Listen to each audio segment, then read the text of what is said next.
त्यावेळेस जे ढाळ देणारे माझे काही सहकारी होते त्यांना मी अगोदर सूचना दिली होती की हा मुलगा ज्यावेळी ढाळसाठी खाली बसेल त्यावेळेस त्याचे मोबाईल चेक करायचे, त्याच्यावर लक्ष ठेवायचं, कारण मला डाऊट होता की तो मेसेज तोच मुलगा फॉरवर्ड करतोय. आणि नेमका तो ढाळ बसायला आणि खिशातून मोबाईल काढून तो मेसेज टाईप करायला एक गाठ पडली आणि माझ्या सहकार्याने तो मोबाईल पकडला आणि ते कुठलेही मेसेज त्या दिवशी फॉरवर्ड झालेले नाही.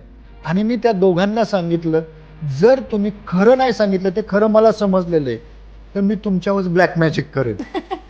त्यावेळेस मला त्यांनी मार्मिक उत्तर दिले की गुरुजी, ज्यावेळेस हा मुलगा माझ्या पोटामध्ये होता, गर्भामध्ये होता, त्यावेळेस ह्या मनुष्याने माझ्यावर खूप अत्याचार केलेले आहेत. आणि तेच ते जेव्हा मुलगा जन्माला आला, तो जन्मल्यापासून मोठा होईपर्यंत तेच विचार त्या मुलामध्ये मी ढकलले की तुझ्या वडिलांनी किती अन्याचार, आणि त्याचा परिणाम त्याच्या अंतर्मनावर झालं.